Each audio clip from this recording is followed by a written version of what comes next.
আপনি যদি সফলতা চান, আপনি যদি জান্নাত চান, আপনি যদি হিদায়েত চান, আপনি কল্যাণের জন্য যা প্রয়োজন সব কিছু পাবেন রাসূলের আনুগত্য করলে।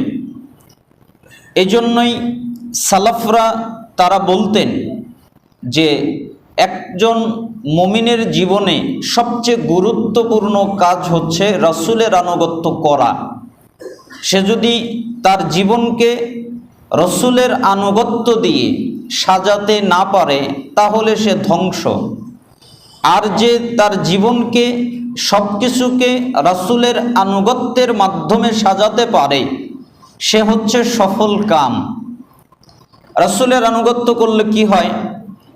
আল্লাহ তাআলা সূরা আলে ইমরানের 31 নম্বর আয়াতে বলেছেন, কুল, হে নবী আপনি বলেন, ইন কুনতুম তুহিব্বুনাল্লাহ, তোমরা যদি দাবি করো আমরা আল্লাহকে ভালোবাসি, এই দাবিতে যদি তোমরা দাবিদার হও, ফাত্তাবিউনি, তাহলে আমি নবীর ইত্তেবা করো, আমি নবীর আনুগত্য করো, আমি নবীর অনুসরণ করো। ইহবিবুকুমুল্লাহ, তাহলে আল্লাহ তাআলা তোমাদের ভালোবাসবেন।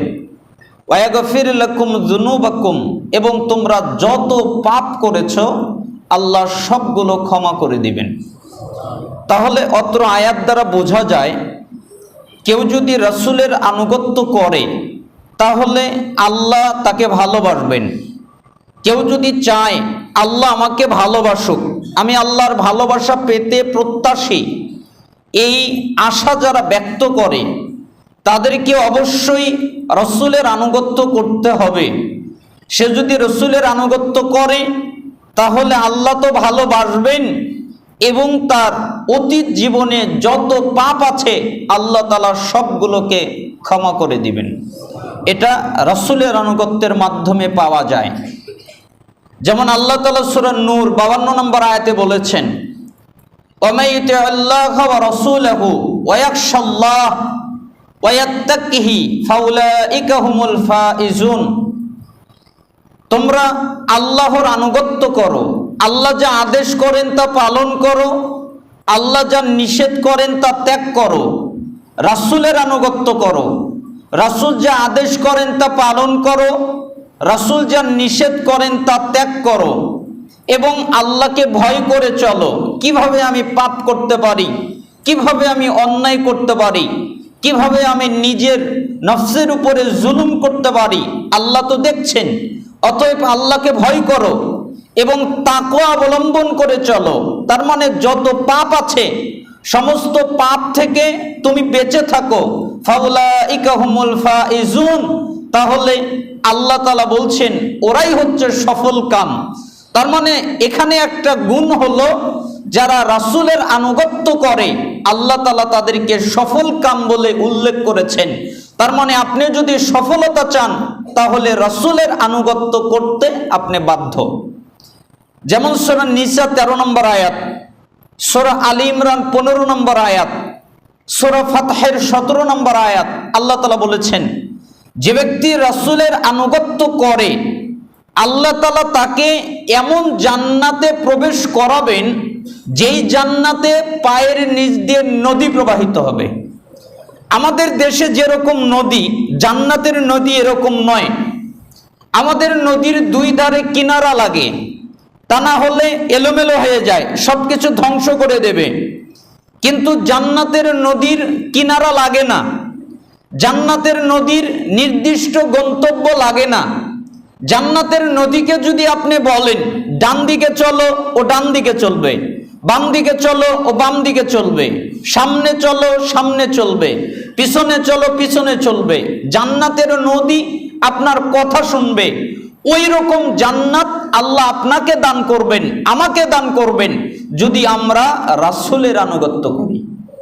এজন্যই আল্লাহ সুবহানাহু ওয়া তাআলা সূরা আরাফের 158 নম্বর আয়াতে বলেছেন, ফাআমিনু বিল্লাহি ওয়া রাসূলিহিন নাবিয়িল উম্মিয়্যি আল্লাযী ইউমিনু বিল্লাহি ওয়া কালিমাতিহি ওয়াত্তাবিউহু লাআল্লাকুম তাহতাদুন।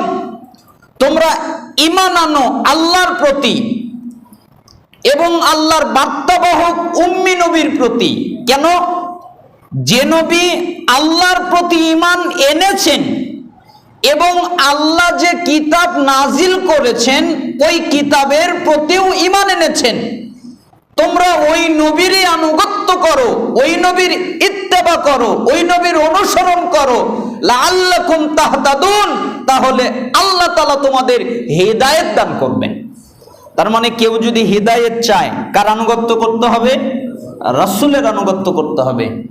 মক্কার মুশরিকরা আল্লাহকে মানতে তাদের কোনো অসুবিধা ছিল না, তাদের কথা কত চমৎকার। আল্লাহ সুবহানাহু ওয়া তাআলা সূরা ফিল নাজিল করার মাধ্যমে রাসূলকে বললেন, আপনি কি দেখেননি হস্তি বাহিনীর সাথে আল্লাহ কি আচরণ করেছিলেন? ওই ঘটনার দিকে যদি ইঙ্গিত করা যায়, এগিয়ে যাওয়া যায়, তাহলে দেখা যাবে যে বাদশাহ আব্রাহা সে কাবা ঘর ধ্বংস করার জন্য হস্তি বাহিনী নিয়ে ধ্বংস করার জন্য এসেছিল এবং মক্কার মুশরিকদের, মক্কায় অধিবাসীদের যেই পশুগুলো আছে এইগুলো তারা নিয়ে গিয়েছিল। এই জন্য আব্দুল মুত্তালিব রাসূল সাল্লাল্লাহু আলাইহি সাল্লামের দাদা, তিনি কাবার মুতাওয়াল্লি ছিলেন, খাদেম ছিলেন। তিনি ওই আব্রাহামের কাছে গিয়ে বললেন যে তোমরা ভুল করে আমার উটগুলো নিয়ে এসেছো, এগুলো ছেড়ে দাও, আমি নিয়ে চলে যাই। তখন তারা উপহাস করে বলল, আশ্চর্য ব্যাপার, আমরা তোমাদের ঘর কাবা ধ্বংস করতে আসছি, এইদিকে তোমাদের কোনো ইঙ্গিতই নাই, তোমরা বলছো যে আমাদের উটগুলো ফেরত দাও, কাবা ঘর ধ্বংস করার জন্য আসছি, এর জন্য তো কোনো কাকুতি মিনতি নেই। তখন আব্দুল মুত্তালিব বলেছিলেন, এই উট আমি লালন পালন করি, এই উটের মালিক আমি, অতএব আমার উট আমাকে ফেরত দাও। ওই ঘরের একজন মালিক আছে, যিনি ওই ঘরের মালিক, তিনি ওই ঘরকে রক্ষা করবেন, ও দায়িত্ব আমার নয়।